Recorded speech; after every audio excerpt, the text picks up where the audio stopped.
Lamentablemente la confrontación cobra cada vez más muertos, cada vez más heridos, cada vez más personas desplazadas o refugiadas. Por ahora no hay una clara salida negociada al conflicto. Por ahora lo que podemos decir es que las hostilidades recrudecen cada vez más. En estos momentos se calcula que hay cerca de 200.000 personas asesinadas a raíz del conflicto.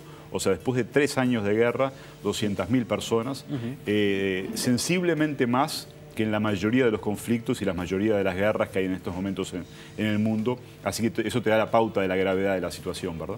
Claro, cuando decís asesinadas es directamente asesinada. Después hay que empezar a sumar las personas que mueren por enfermedades a causa de la falta de servicios de salud, las que mueren por desnutrición, incluso tal vez en algún caso por deshidratación.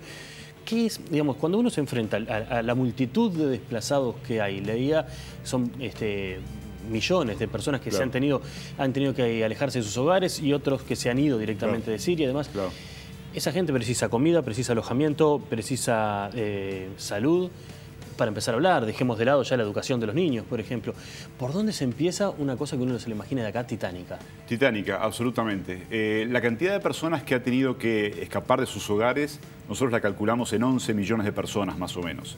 Si tenés en cuenta que la población de Siria antes del comienzo de la guerra eran 22 millones, eso quiere decir que la mitad de la población tuvo que escapar de sus hogares, sea porque fueron a otros países, o sea, cruzaron las fronteras y fueron a otros países, es lo que la ONU llama población refugiada, fundamentalmente Líbano, Turquía, o han tenido que huir y están dentro de Siria, pero también sufriendo necesidades de todo tipo.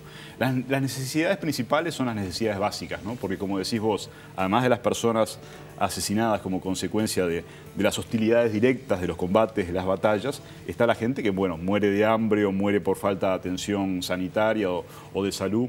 Y las principales necesidades, que es en lo que trabajamos nosotros, es básicamente, sí, alimentación, salud, agua potable. Siria es un país bastante desértico. Tradicionalmente ha tenido problemas de agua potable. Ahora con la guerra es mucho peor. También el tema de hospedaje, lugares para vivir. En estos momentos en Siria es invierno, es un país que está en el hemisferio norte, por lo tanto están sufriendo temperaturas muy bajas, el invierno en Siria suele ser sumamente crudo, entonces necesidades de todo tipo. Nosotros ahora acabamos de terminar el plan de acción humanitario para el 2015, incluyendo todos estos elementos, pero el problema es el costo, ¿no? El costo financiero del plan. Estimamos que en 2015 vamos a necesitar 3.000 millones de dólares para hacer frente a esas necesidades. Claro, es un disparate. ¿Y hay respaldo económico de la comunidad internacional como para poder hacer frente a esa inversión que es multimillonaria? Mira, hay respaldo, pero nunca el respaldo, lamentablemente, es suficiente. Nosotros en el 2014 movilizamos un 50-60% de lo que necesitábamos.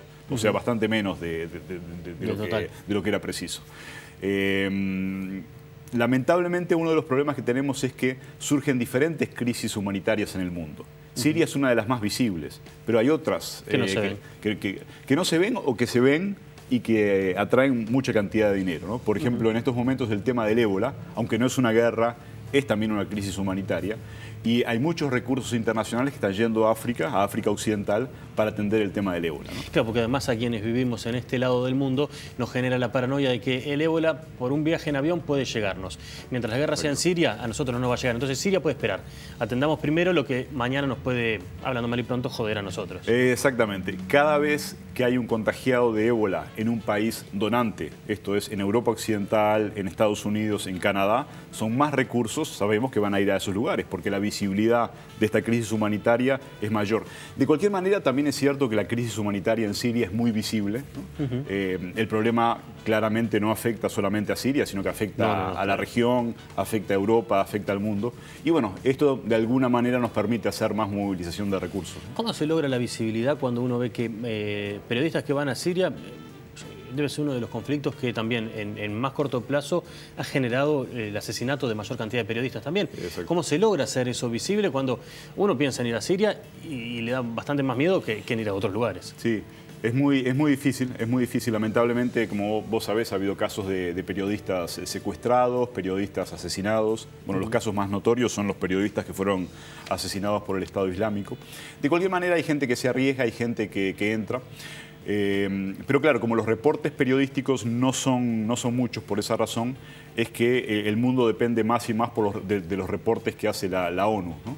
Entonces eso de alguna manera aumenta el trabajo que tenemos que hacer a nivel de lobby, de cabildeo, para convencer a los países donantes de aportar más recursos para Siria, ¿no? Hablábamos de los desplazados y nosotros tenemos, digamos que muy cercano y muy fresco, muy presente, un grupo de familias que vinieron desde Siria hacia Uruguay. Nosotros sabemos las repercusiones que hubo en la interna, ¿no? Y cómo esto fue cubierto por los medios y demás. El mundo ha hablado de eso, en Siria se habló y fue un hecho notorio. ¿Qué imagen genera Uruguay con este tipo de cosas? Mira, yo creo que fue primero una decisión muy buena. Creo que sienta un muy buen precedente, creo que es un muy buen ejemplo. Lamentablemente en el mundo hay países y países ricos que cada vez se cierran más a la posibilidad de traer refugiados.